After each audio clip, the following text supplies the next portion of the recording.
How's everybody doing out there for I'm good. Tuesday? I'm good. How was your flight? Oh, this is great, man. I only worry about taking off out of Aspen because they'll find any reason to delay the thing about an hour and a half. Looks like And you lost more than just just the north there. oh, I tell you what, man, Mrs. Jack picked me up at the airport. She didn't even recognize me. I, I had to go. Who is this mountain Sasquatch? Who is this old man? I mean, it's pure white, the beard. It doesn't even have any color in it anymore. So, yeah. Took you down there, strapped you down, and shaved you clean, huh? Gave me clean, head to toe. You wouldn't be surprised. But it was snowing when I left up high in Aspen, and man, it was just cold. I can't fish or ride the bike, so time to come home. Yeah, no fun up there when it's all cold. I'm not a fan of What's the your, cold either, but let's talk trades, Jack. All trading involves yeah. a substantial risk of loss, past performance, not necessarily indicative of future results. You might lose money doing this thing we do called trading. And this presentation intended to be informational, educational, fun, entertaining, not a recommendation to be buying, selling, trading any stocks, options, bonds, forex, futures, cryptos, treasuries. And without further ado, let's get into it. IBIT taking a trip on down. What do you think? I'm loving it. I put on a 61 naked put yesterday. There you go. I read about a guy that was heavily shorting Bitcoin. That was kind of shocking. Yeah, I mean, that makes a market though, right? That's what Got makes a longs, market. You got need the shorts. shorters. Yeah. You need both sides. Yeah. You will. Yeah. And one of the things that a lot of people don't think about, don't recognize, don't even know, when there's a shortage of shorts in the market, that's usually when the market's very fragile and we get reactions like we had on Friday, where it's just a sudden, relentless selling because there's no short sellers to take profit and absorb the downside. Yep. So, That's exactly right. They would absorb the downside, having it put to them on the way down. But yeah, that didn't happen. You really need the short sellers. It's a healthy component of any good trading stock.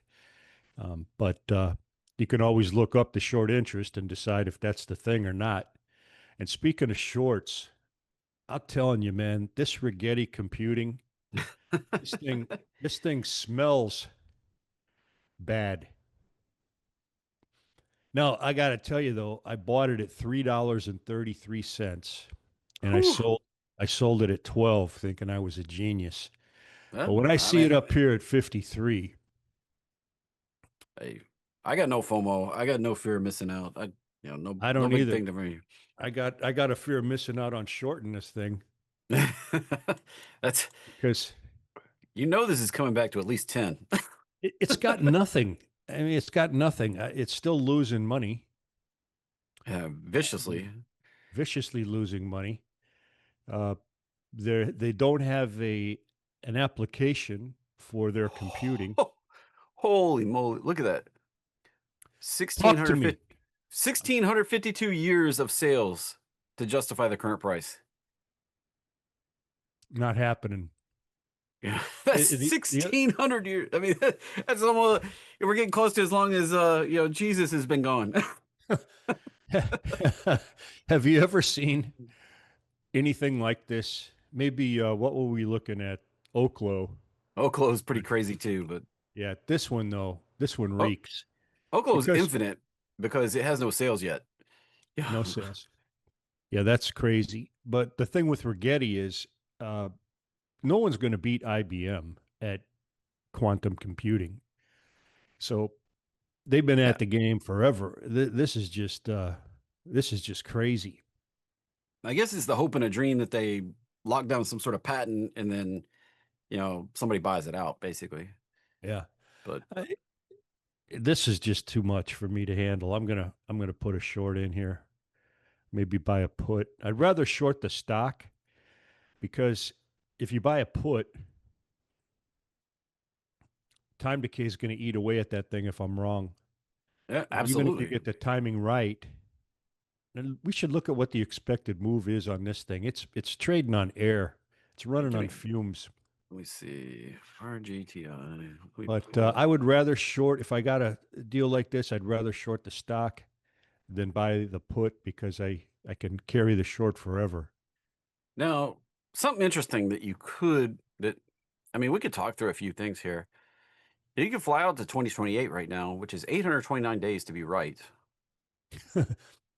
I mean, that's, But I'd have to pay out the wazoo for that time, right? The more well, time you buy, the more expensive the option.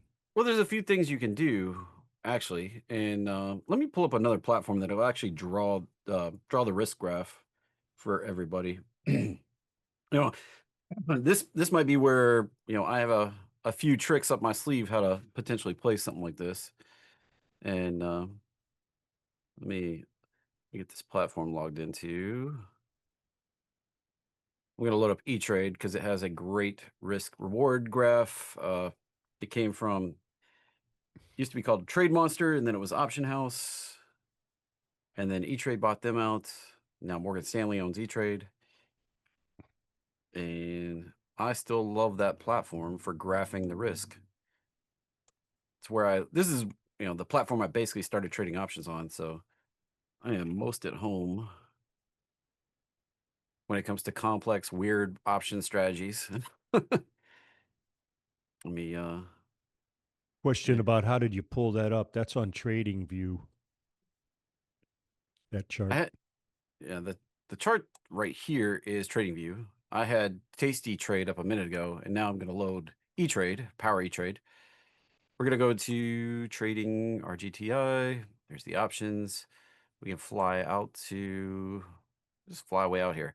Now, if you were just to go straight in the money with a put, that's, they're already counting on a 50% drop from here.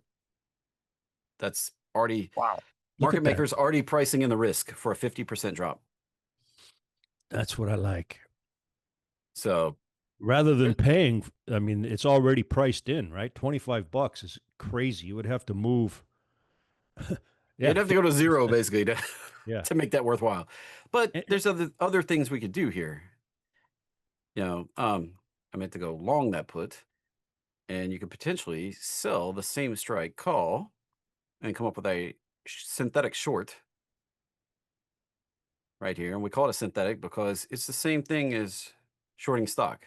mm-hmm. It's 1-to-1. As this thing drops, you make money. Now, the problem here with this is the risk is infinite. If this thing climbs, I mean, that's the same thing as having short stock. The Mm-hmm. risk is infinite if it keeps going up.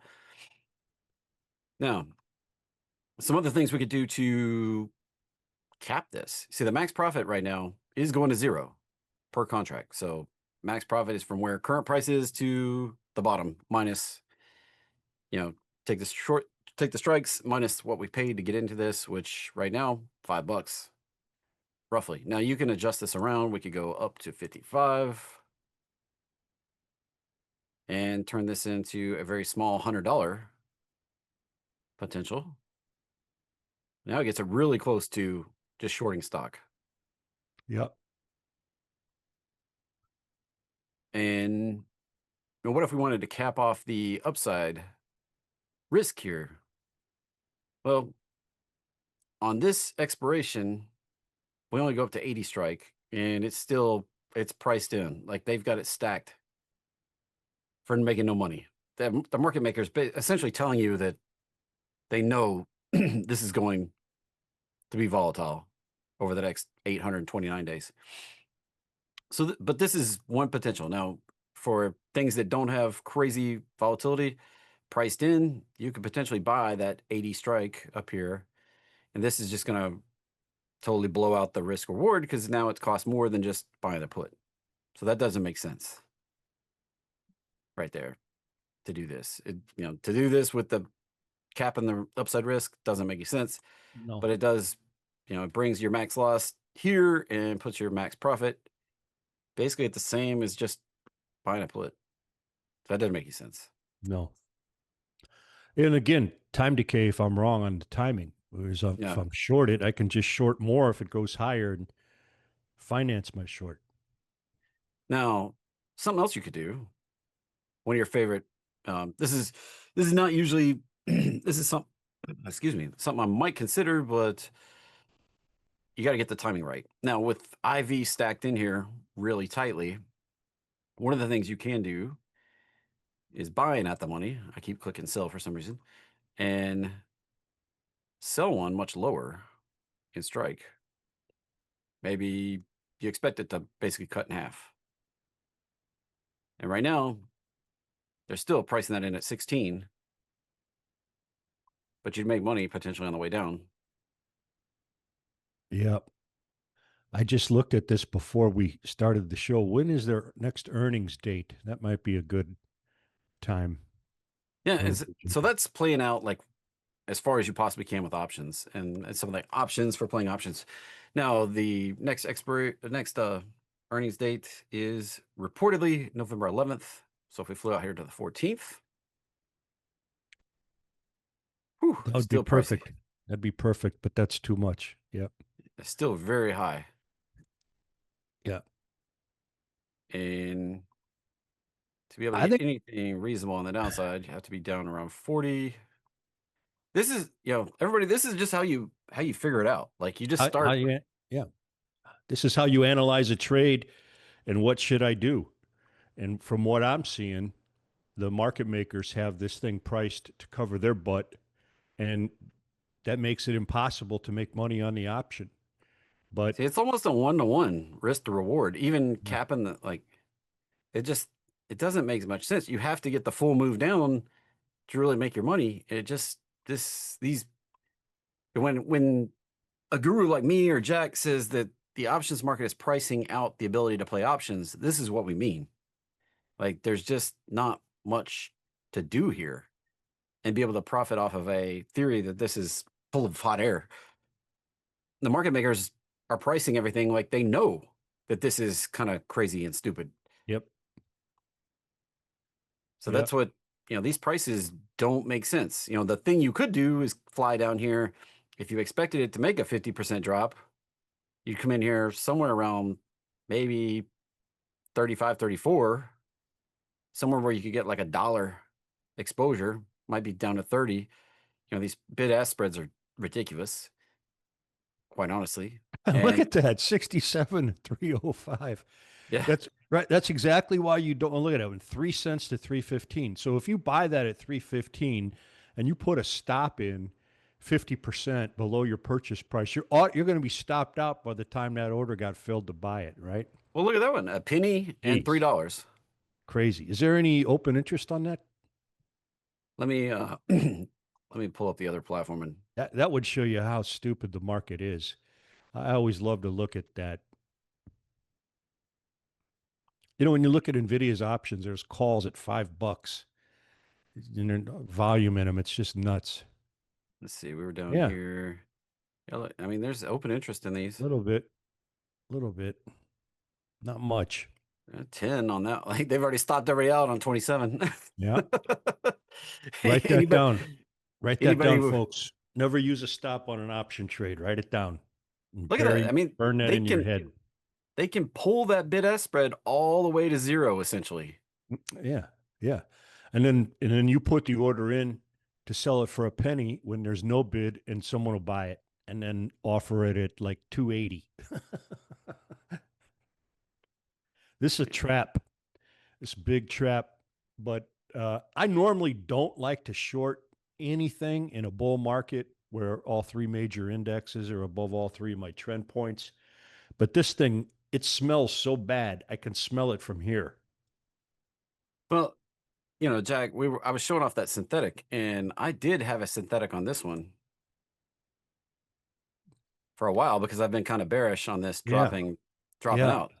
Now they got a whole new redo coming up. New logo, new everything. So Yeah. we'll see if that news, well, maybe that's the news. It's up 15. Maybe But that is the news. this has a pattern to continue right down here, Yeah. right here. So What's the this is PE on the sucker? the price to earnings is pretty. I mean, it's it's a restaurant. It's Domino's, so it's not too crazy. We've got PE at 23.50, price to sales at less than 3. It's just It's a tough racket, though, man. It is a toughest racket. Papa John's, Domino's, you pretty much got to give pizza away for free just to get anybody to order it. there's the problem. Yeah. They've been coasting on debt. They Woo. don't have cash flow. I mean, To ser- look how many years of cash flow it's going to take to cover that. well, there's another problem right there. Would they do they have the cash flow to service the debt? That looks bad. So you're playing this on the downside? Yeah, I was, and we can kind of show off the difference here, for one that doesn't have downside hugely priced in. Now, I'm currently off of this. I needed to free up some margin. I got myself jammed up. I had to occasionally I have to free up margin. I did book out profit on this, but you can fly out to the same January 2028, same 829 days. You look at the prices, you're like, well, Man, these seem high prices, but this is 420 strike, not 50 strike. So these are high, but when we come in here and do the same sort of thing, where you buy a put, sell a call, same strike, and we look at it, does have infinite risk here, $43,000 on the potential downside for one contract. Well, that'd be if it goes to zero, probably not going to zero. More likely it goes down to the 250 area, like I outlined. And I just got filled on a cash bot trade, exiting, profit, baby. Now, on the upside, you could cap off the risk, and maybe not super great, but you could cap off the risk. Add an option, say maybe up around 550.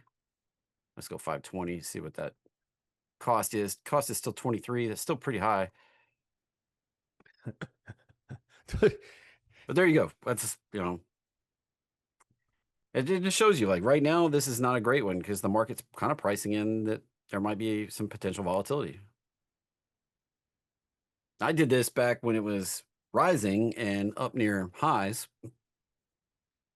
When I got into it originally, it was up here. And I caught this move down and I actually liquidated it right in here. I think no, it was July right there, that move. I got out look and at now that thing chop. it was choppy. But I got in up here, got out right in there in July, and now it might continue down. So, Sandra asks a good question. Should you also never put a stop on a call or a put? Yeah, neither one. Any option trade, never use a stop. But you and can use a mental stop, right? If you say, hey, drops 50%, but you would only want to do an option trade that had a really narrow spread between the bid and the ask. And then, I put alerts on my yeah, price chart. That's what I yeah, do, and then that's make my smart. decision. But some platforms you can actually go in and put a price alert on the option chart, like on Rigetti. You can come in here and I don't know if anybody knew this on Tasty Trade. You can right click and get an option chart. It has volume down here and pull that down and you have the prices and you can actually come in here and put a price alert. If this thing starts ripping, you can get alert and you can make a choice what you want to do with that. Yeah, it's good to get the alert from your broker dealer because you know it's not going to go in your spam folder. They're pretty reliable. Schwab, they always come through, the And email alerts. and just in case anybody's not familiar, you can get price and sales data on E-Trade also. And they also have one of these buttons lets you look at the graph too. Yeah, you click the little button here, red one or green one, next to the little four squares, and you can actually pull up the chart. And it threw it on a different. Right here's the chart of the option. Right there, not a lot going on in that option. So you can chart the options in several of these platforms, and then set price alerts on the options if you want to. Those So, option prices right there are insane. High. well, it is 829 days on a $400 stock. So I mean, it's Yeah, still. Yeah. Yeah, no trailing stop limit either on administrator. None of I that. Now would, on I stocks, have I do it. I have learned that lesson many times to not put any live stop on an option. Yep. And not, that's for me, a trader, always been a trader. But you have a market maker sitting here talking to you, a former market maker sitting here talking to you, telling you, do not put a live stop on an option because the market maker is going to come get it. Like that, I Yeah, don't know what more you need. he can see it. And the other thing I got to tell you is it's so much easier to manipulate an option price than it is a stock price. You just cannot push Apple down or up to find a stop. You can't do it. It takes too much volume. But an option trade, they can move that option around real quick, real fast, any way they want. It doesn't take a lot of capital to move an option trade, very, very little. Whereas with a stock, you can't push Nvidia up or down to find a stop on it, but you can in the options market. So if you have a stock, you want to use a trailing stop, that's cool. I set mine like 7% below my purchase price, and sometimes I have it trail up. That way you can be out on the boat or doing whatever, and first little pullback, you're out. Now, if you're trading something like SPY and you're in a popular like monthly expiration and you're putting a stop in here, you're more that's it's going to be safer because there's more volume, more these bid asks are pretty tight. Two And if the pennies, yeah. market if the market maker tried to spread them apart, uh, there's going to be shenanigans go on really fast. Yeah, you Like can't do it there. so, if you're playing in something with high volume, top, things that have more than 100,000 options traded a day, these stop rules don't necessarily apply. But if you're in anything Mhm. that's low liquidity on the options, where these volumes are like in the double digits or sometimes even the triple digits, that means there's nobody playing 99% of the time. And the market maker can just sit there and go Yep, and stop you out on the bid ask spread. And then they yep, pull it right back in. And yep. nobody's the wiser. Right. Not doing it here when you got this much volume and this tight of a spread. But the other thing is, even if he doesn't have to move the bid or the ask to hit your stop, you got a lot of volatility in that option price. So it might get stopped out even if there is no shenanigans, just based on the way the option itself trades. Now that wouldn't be a market maker stopping out, but that doesn't negate the fact that there could be a trader look at your trade, sitting down there and push things around to go get you, depending on how big you're trading. Hmm. So it all depends on how attractive it looks and how it fits with everything in the market. Yeah, boy, I really want to short that Rigetti and a couple more. Yeah, I mean It's got nothing. it doesn't even say it's I hard to think that, borrow, so yeah, that was what I was going to ask you next. If it's hard to borrow, it's not. It's easy to borrow. So that's it's nothing even proven about quantum. I don't know. This thing looks way, way, way too high to me. that's the thing about quantum to me. I don't believe the hype. Like I'm not sure why investors are sucked into the story here. I guess it's just a great story, but You know, it's I don't even see the advantage of quantum. And I'm not a computer guy, but everything we got's working pretty good. I don't, I don't see how quantum's gonna well, make it any better, it and why it's not working. won't help normal people. Like it's not going to run your spreadsheet any faster. It's not going to run your email any faster. It's we don't even have AI algorithms that can run faster with it. Oh, I know. There's a lot of hype in quantum. And it may not work. And the only things it does are like break encryption problems that right now potentially take thousands of years on traditional data center type hardware. And this could potentially do it in days, but that's still days. And like, how much encryption really needs to be broken? Like, where's the demand for that other than governments fighting each other? Yeah. You'd be like, oh, it can break crypto. Well, crypto can adopt algorithms that are quantum proof. So as this becomes more of a reality, and NVIDIA, the head guy at NVIDIA, even said himself that any Yeah. practical use of quantum is at least a decade out. And if anybody knows, it would be him. Like I say, he's in the kitchen. He sees what everybody's ordering. He sees what's cooking. If this was anything at all, they'd already own a big piece of it, like they do other companies. Nvidia's turning into a hedge fund. Yeah, so Jensen's a smart, very connected guy. He knows what everybody's working on because he's making the tools for them to work on it with. And if he says that this stuff's like a decade out or more, well, that's a pretty good guy to be listening to about it. And it wouldn't come from a Rigetti. It would come from IBM. They've been working on that Watson thing forever. They're way ahead. You know, IBM and Google's got a chip that's pretty far ahead. I mean, the last big announcement was Google announcing their advancement that they made. Willow. IBM's sitting Yep. there going too. I mean, so where what's the advantage here? There isn't one. I don't see how this thing can be trading like it is. That just jumps out at me. Yeah, but then again, Jack, I don't typically even pay attention to stories. I think this stuff's vaporware, so I stay away from it. Mm-hmm. But I don't typically trade stories because I've lost more money trying to trade stories than I have just about anything else. Yeah, I don't either. But when I look at this chart as a technical trader, this thing, that is an unsustainable angle. Every time it goes up, you see that angle that goes at, that's not sustainable. I would wait to short it right up here around 80.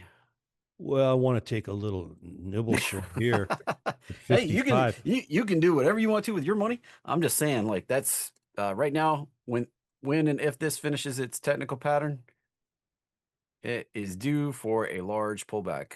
And I want in on it. Yeah. That pullback should roughly, let's just put it right at 80 right there.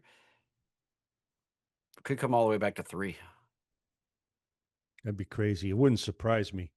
I got this from Lance. We were messing around with his scanner, and at the time, $3.33. I thought, wow, this is crazy. And I thought I was a genius selling it at 12. And the other day when I saw it cross 50, I just couldn't believe it. Hey, the market can get really crazy into a bubble, Yeah. into a blow off top situation. So it's Yeah. The other thing I wow. think is going to heat up is rare earth. Yeah. Since Z Z actually said the only way you're going to get it is if you give us the application you're going to use it for. You got to give us the plans, you got to give us the scheme, you got to give us, if you want them, you can have the rare earth, but you got to tell us exactly what you're doing. So they're going to backdoor their technology learning from seeing what people are going to do with their rare earth minerals. And this is a complete U.S. political disaster. Uh, this has been 20 years in the making. Rare earth problems for the U.S. No, Same with chips. we've been outlawing mining. Like that's one of the things my engineering company, my family runs. Like we've been slapping regulations on mining since the 70s Hmm. and making it harder and harder and harder and harder for mineral extraction in the United States. So what did it do? It left. And now if we get in any situation where we can't obtain minerals, how do we how do we build anything? Well, only solution I see is to find something to use instead of a rare earth mineral. Invent something or make something or do something, but you got to get off that. It's going to be a problem. The same thing with chips. For 20 years, the U.S. just let the chips be made in China, and even our military chips we were buying from China. And that's just there's just so many fundamentally things wrong here that we got to take action on as a country. Chips got to make them here. Rare earth minerals, we got to get a handle on that. And right now, Trump announcing they're probably going to take a stake in USAR, but you look at it and where's the income? There's no income here. Yeah, I think he just wants to own it. He'll Yeah. he'll pat it however he wants to pat it. But yeah, this is a troubling situation. Carolyn says APGOF Apollo is the new silver stock. Hey, if you were in silver, you're breaking even since 2011. You've been waiting since 2011. Yeah, Apollo Silver. Yep. I don't know about that breaking out. I mean, silver is already already on the run. Yeah, look at silver like from 2011. Like it's right back to where it was. You know, I have to pull that up to weekly charts. Yeah, we're just right back. They're celebrating because they can finally get out 15 years later. What a long, dangerous trip that was. Now, if it catches up to gold, which it very well can, we could see prices up here at 120. Not happening. And Look at that. That's the one fun. I've been talking about since beginning of year was this one, Ultra as having a silver.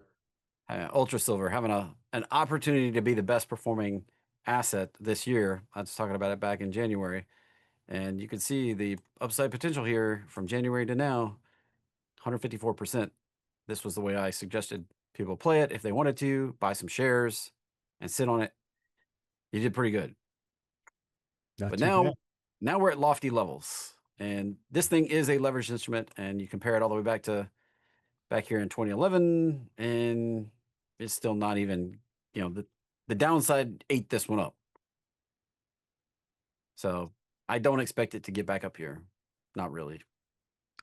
Tron says Tesla's new batteries don't use rare earth and That's what apparently they're perform better. So, that's what they're pushing for. And yeah. Panasonic's really the driver there more than Tesla.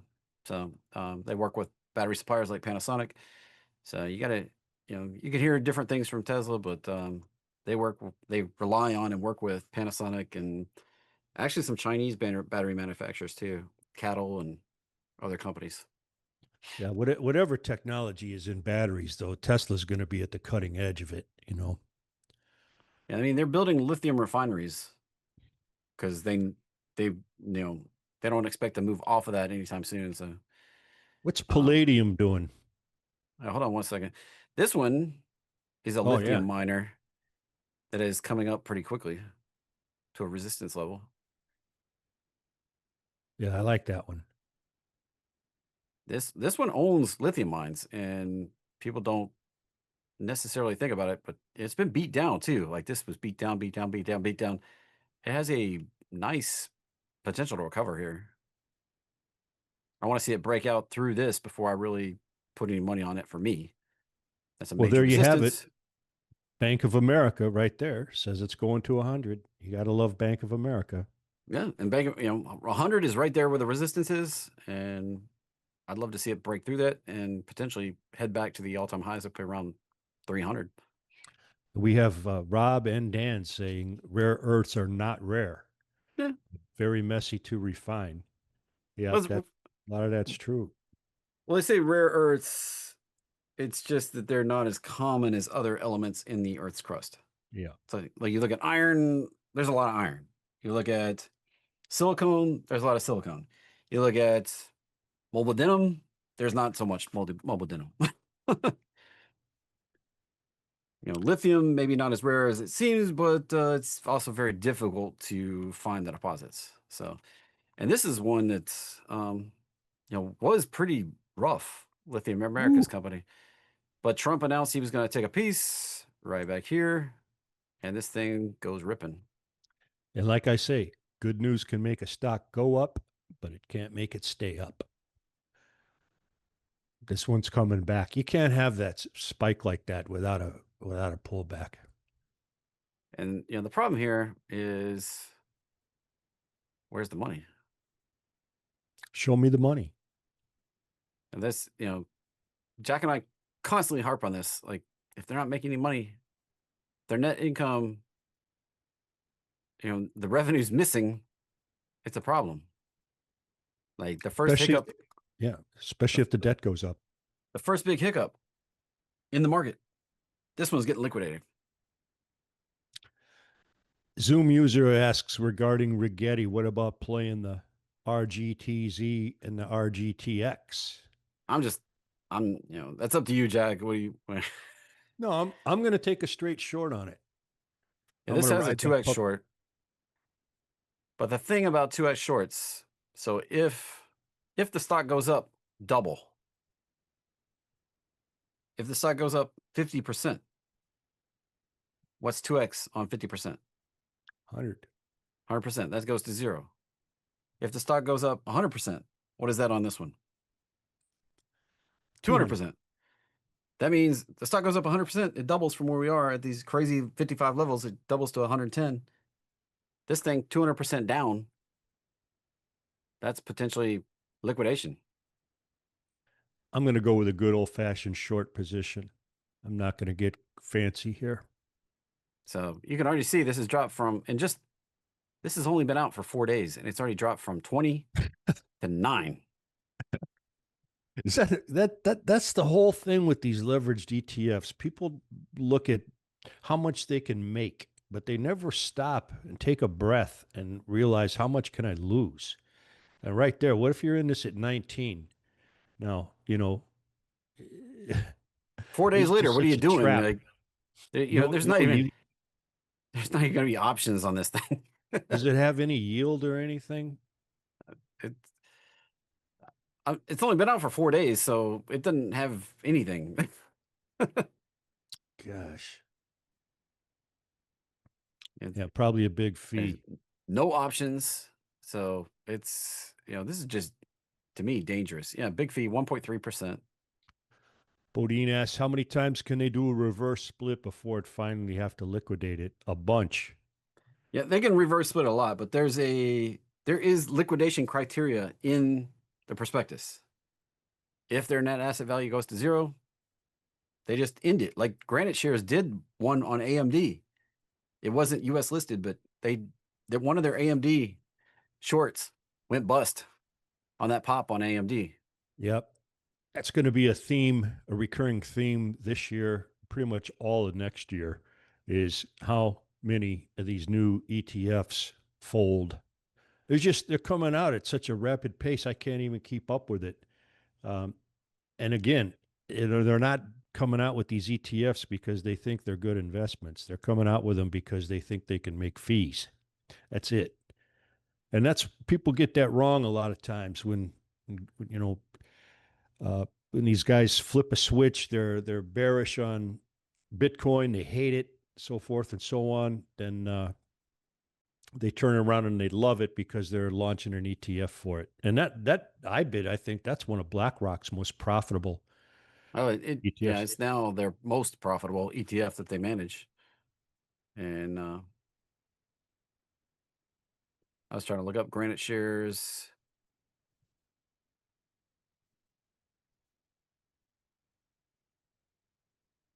They just announced that they it was no longer going to be, like, the net asset value went to zero, and they just said, hey, they just posted on their website, hey, it's wiped out.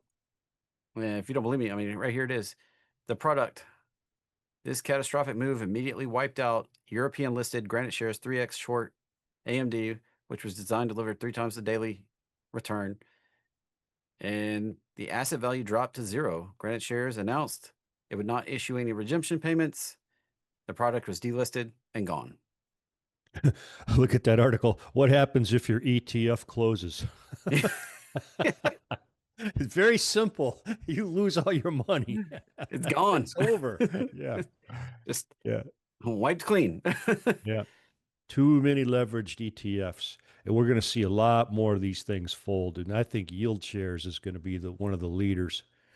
I wonder if outside of BlackRock, is there any publicly held ETF companies? uh, Granite I'll have, shares, for example, that'd be a great short. let's see. Let me Google that if I can spell it right.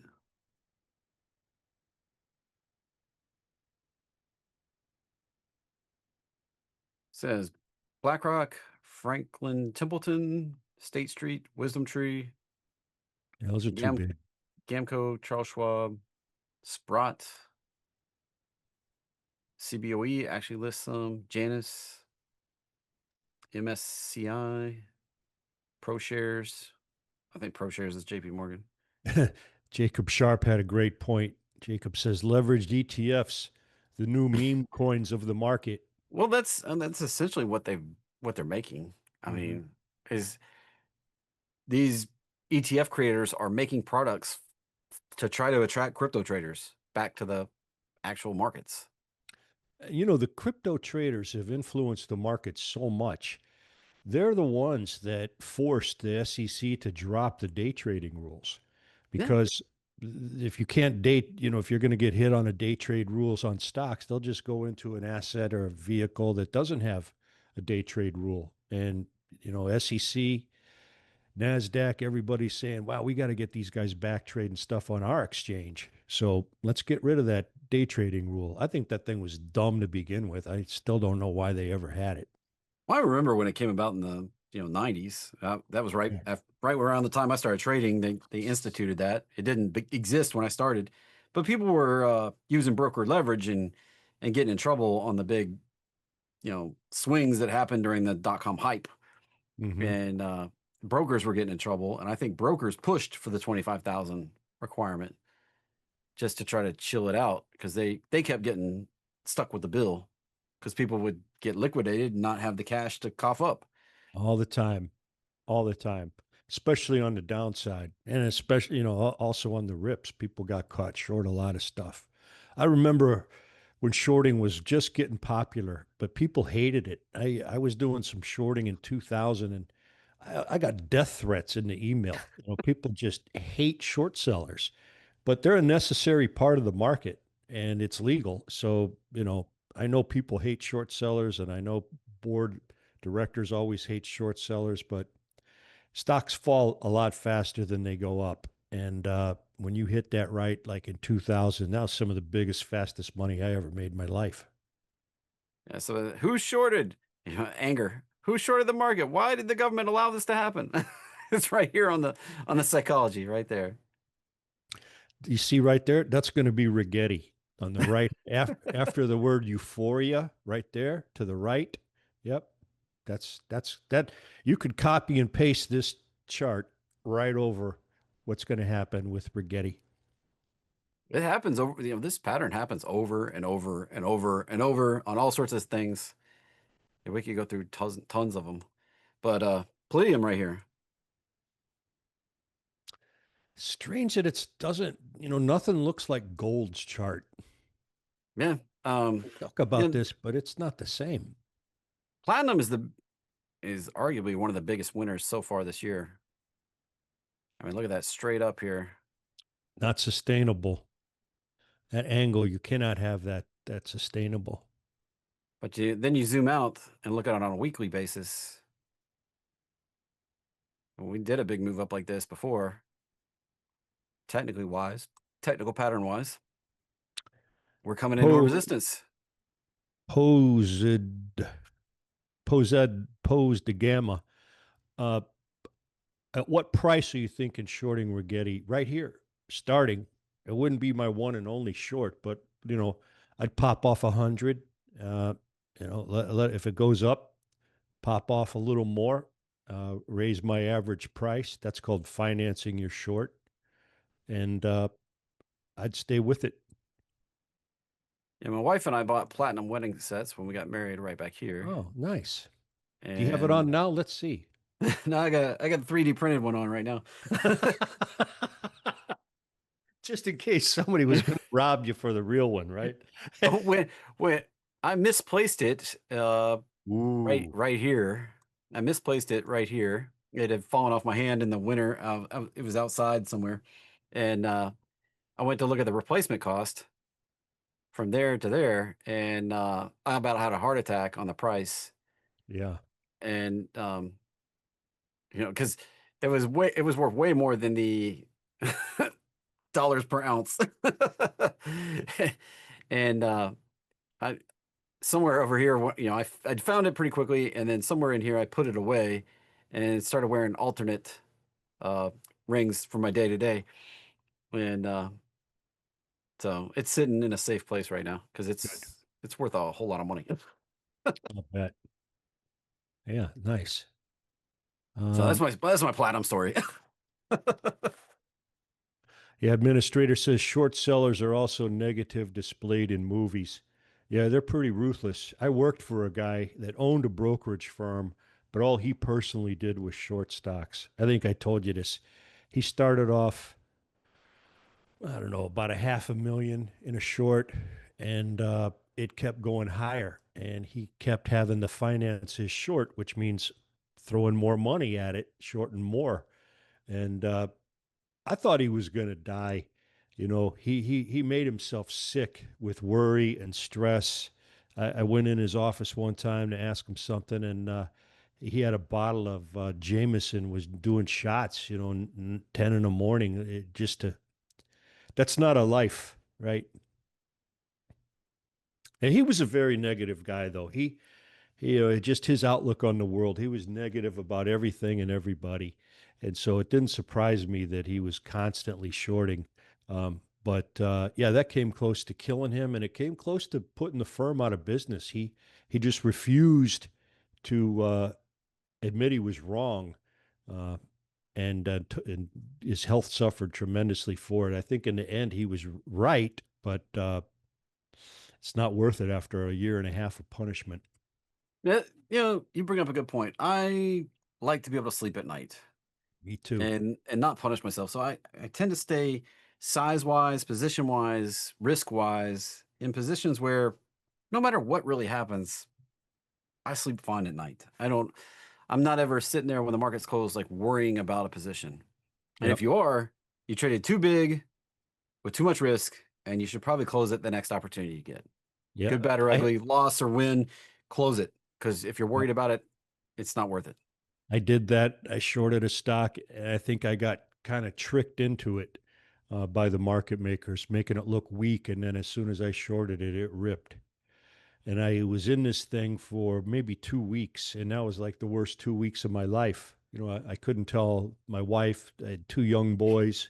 It was the biggest loss I ever took, and I was stupid not to just reel it in and go on with my life. But it took 2 weeks and massive stress, and couldn't sleep.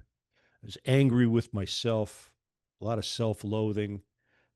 You learn a lot about yourself in trading, and I learned that I want to sleep at night. And there wasn't that much money to be made in the trade either. That's one of the dumbest things I've ever done. But again, I only learn lessons the hard way. I can't Don't we learn all? anything the Don't we easy way. all?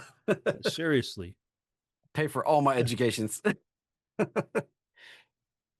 And you know, this is Palladium on the future. In case anybody wondered, it's PA. Usually it's slash PA on most brokers.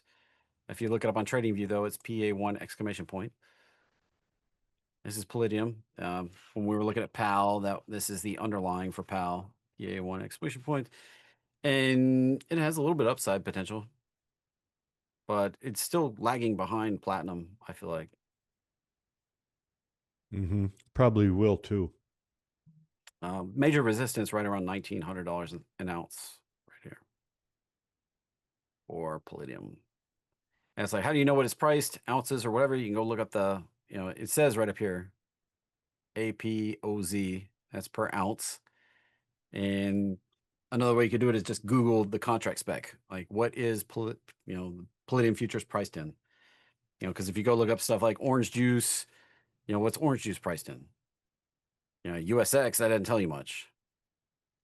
Oh, we'd have to So, ask Mortimer about the orange juice report, the crop report. and then we have stuff like cocoa, and it's, what's this priced in? It's actually priced in tons because T right there. Biggs. Where's Biggs? I love that movie.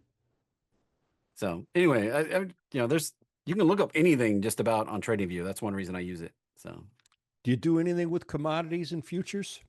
very little, very little. I do a few things, but not a lot. Most of the time, I'm looking for markets that might present some opportunities. Yeah, I don't do futures or commodities. You know, I did a big silver future spread. It's crazy that the spreads don't get priced as crazy in the options market for futures as like they do in the equities market for stuff like SLV for the ETFs. So sometimes you can get in here and get a spread, especially on a dip. You could do a credit spread on a dip and make a pretty good return really fast on a bounce. But that's back to getting your pricing right and using the right instrument to make the money. So Mhm. Why do you anyway, not like to trade ES or MES? I don't know. well, I don't do any. one big reason is the company that we work for, the publisher, does not want to take on the legal burden that is involved in futures. So we have been advised to kind of steer clear of, I've been advised to steer clear of issuing trades in the futures market in particular. And then Jack just doesn't trade futures. So I got a really narrow focus in my world. I know guys they'll trade anything. Um, I trade anything. I just go where opportunity is. I've got a yeah, Forex account, I've got a crypto account, I've got, live futures account, funded, I've got all these accounts. So I know you do, and you're good at it. I stay right in my wheelhouse. I never get out of it. I love tech, and I love dividend stocks. I got a big pile of dividend stocks, and then I love tech. Um, I learned it in the '90s, '80s, maybe even that when I looked at the returns for the year, tech was blowing everything away. And if you just look at QQQ compared to SPY and DIA, you can see that as well. So after studying that forever and being a NASDAQ market maker, we only made a market in NASDAQ stocks. I just gravitated to the growth. Microsoft over the years, unbelievable. Yeah, stocks do fall faster than they go up, Jason. ain't taking a look at the last, 2 years. Yeah, see, no, I'll tell you, I'll give you a cheat code. When in 2022, when I saw QQQ not pulling its weight against the other two, if you can go back to 2022, that was my tell right there, right there. It was actually outperforming on the Which downside. it's always going to outperform, I think, on both sides. Um, but when I'm looking at it from a long standpoint with my never sell portfolio, when I saw that dip below the other two indices, that was the tell for me that it was game on the short side. And right when that happened, that's when the shorts started piling into triple digit stocks that had no earnings. Snowflake and all that other junk just got devastated. But you can pretty much always tell the state of the market, and it always kind of is going to be QQQ leading the pack, and then And this S. is this is really interesting because like you look at it from the beginning of the year, QQQ outperformed, but very quickly when we got that first initial move down to March, it pretty much came in line from then on. Yeah, and see the And crossover right there. as That we got near the crossover is bottom, as we got to that bottom in June, July, August, we actually bottomed in September here. wow. Look at that. That I remember that like it was yesterday. People were freaking out, man. 2022. Yeah. And yeah, I was on Ask the Pros the week before we bottomed right here in You S&P. called it, didn't you? Yeah. Call the bottom. Yeah, I call it was I think it was T-Buzz and Roger and I can't remember who else. And they were saying, well, I've been doing this so long and nobody can ever call a bottom. And I just stopped everything with Celeste and said, hey, we're gonna have a bottom in the next week or so, and it's gonna be at this price. And I got the price and the timing exactly right. And we haven't looked back. Nobody And has made as good of predictions as you have. Nobody. I don't make them. I'm more of a reactive type trader. But you when you tell everybody every day you don't have a crystal ball, I think you're lying. can't share all my secrets now. No, I was having a Oh, conversation with my team. I spend upwards of 80 hours a week. It's not just while the market's open. I sit here for hours after the market's closed, double checking everything, checking, rechecking, double checking myself to make sure that I didn't miss something. That's And why I love coming on with you every day. I don't have to do any homework. I mean, you sit here and listen to me, like I know about every market. Like, it's very rare that we go talk about anything I don't already have some casual knowledge of. And Yeah, my mother-in-law says, the difference between Jeffrey not knowing about something and him being an expert is about 2 weeks. yeah. That's I'd say about 2 hours, but what do I know? Yeah, Jason Monty brings up a good point. He says, best lesson I ever got in trading was find a strategy that works for you and do it over and over and over and stop jumping around looking for bright and uh, shiny new strategies. that's where Amen, that's where brother. you find the success is when you stop looking and Yeah. just start Yeah. focusing. Yep. Yeah, Jason, you are right. That's a good lesson. Frank Hightower says, are weekly dividends a good investment? No, because the only way you're going to get a weekly dividend is from an ETF. Um, and the only way you're going to get a weekly dividend from an ETF is if they're selling options. And yeah, look at that. So what's the yield on that sucker? The yield is 66% Yeah. indicated.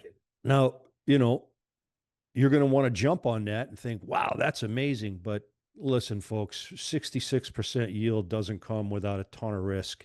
And this thing's, it's gone down more than 66%, right? We're And this 23% year to date. this is one that's going to fold. You're down 23%, so that comes off your 66%. Yeah. And you know what's crazy about this is really, there's a lot of just covered call ETFs and they look terrible. And yet you can do it and be so much more profitable. I mean, we're doing it with the cash flow blueprints. We're doing it on Nvidia, Goog, and IBIT, and the yield is just fantastic. You don't need to do a covered call ETF. You Yeah, can this do is it the one. yourself. This is the one for Spider right here. It's Global X S&P 500 covered call. It's run by Global X. Who runs it? Global X. S&P 500 is above all-time highs, but this one is lagging. Yeah, Bodine's calling it. He says most of these are paying out your capital. You're paying your capital Yeah. right back to you. I don't know how that can be legal. I mean, we had a lot of shenanigans going on in my day, but wow, what is happening here is just straight up robbery. And you may be like, well, are there other, you can look at RYLD, which is the Russell covered call ETF. You can look at We, QYLD. And those are weeklies. Yep. I talked to Jack about these, a couple of years ago, and he was like, "Why on earth would you do this? You could just do it yourself." And actually, when I bought it, it was here, and it has gone up, but Yeah. it hasn't performed nearly as well. And this is adjusted for the dividend. It's still It's, below the all-time it's, high. it just makes no sense. You can do it better. You can make more money. You can take less risk. And with a covered call fund, it's so funny because the covered call, that's probably made more people more money than all other option strategies combined for the very simple reason that it's the oldest that I know of. Well, the Uh, OCC says it's the safest way to trade is yeah, covered yeah. calls. The CBOE in a letter to the SEC said that covered call had less risk than owning a stock, and And that's simply it's because in the this premium. this little book right here. Yeah. Most people haven't even seen one of these. I've been trading long enough that I actually have a copy dated 1994. What is that Uh, thing? it's the Characteristics and Risks of Oh Standardized my Options God! book. And I'll bet you actually read that thing, didn't you, dude? Hey, Killing me. If it's you right here read on my it, desk. Right here on my admit desk. it. You Yeah, read it. Did I've you read read this it? cover to cover. I've read this cover to cover. Oh my All God, you're killing 183 me. pages of it, plus the supplements. You're gonna make me throw up just thinking about it. I don't, I don't have the attention span to get past the first 2 pages. Took me a while to get through it, but Now I got to ask you: did you read Macmillan on options? I have not. I have not. Don't. Um, don't. You probably ruined me. Well, he just wrote that book to show everybody how much he knows about options. There's not one good piece of actionable uh, strategy in that book. It's crazy. I was using it to hold down like a paperweight outside. Um, but yeah, that's a no good book. You don't need to read books anymore. You can come on here and read. I mean, I, and, I and learn. yeah, you could tap into my knowledge. I've already brought in all this knowledge, distilled it down to stuff that actually makes money, and that's what Jack and I sit here and talk about. Bodine says, I tried to read it. Me too, Bodine. I tried to read it too. I was looking up, like, how would this guy explain, uh, a butterfly spread or a broken wing? And man, it made no sense to me. Now, Wreck It Ralph says, we're Felix Unger and Oscar Madison, but Wreck It Ralph, you got to be clear. Who's Felix and who's Oscar? And you know what, Jack? Instead of doing all this stuff, I produced something that just pumps out these opportunities every day. In It's fact, we've already scary. had one today that went in and out It's today. scary good. Scary good. I love Uh, it. I just got filled on this. This trade's no longer valid. It came out at 10 this morning. It's already closed out at the profit target. So do not enter. You could have been taking a nap. Could have been out This fishing, this closed closing out out a while nap. you and I were sitting here messing around and telling people about how to trade, telling stories. I just made money on this. 50% gain. 50% of the net credit locked in my account while I was Awesome. live here with Jack. Who wants to know more about this? Who doesn't have this cash bot yet? Yeah, you Who didn't got to take this get it, trade? man. Wreck It Ralph, Cashbot Lifer. Yeah, way to go, Wreck It. Yeah, everybody needs this thing. It's not even, at this point in your trading career, all of you, something like this Cashbot, it's not a luxury. It's critical to your success. It just So sits here in the background and pumps out trades over that's and over all and it over. does. I love it. My play, George, is I'm gonna nibble on a short on RGIT. I'm gonna put some out there for sale and let it ride. That's it. But in the meantime, something way better, way cooler, and way faster profit generator is this cash bot, which is why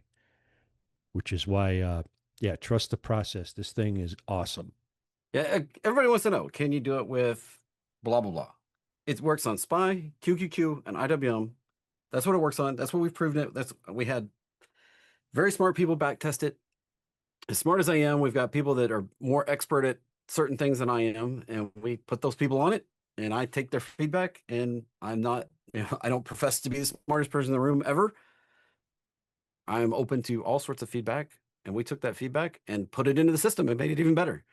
Yep. So Sarah is going to queue up the replay Jack and I did and play it for you right now and give you an opportunity to find out more about this cash bot. Yeah. Yeah. William Roberts, we're gonna get you all squared away here coming up. But in the meantime, let's rock and roll with this baby. I love this thing. Everybody get ready to get this cash bot and put it to work for you.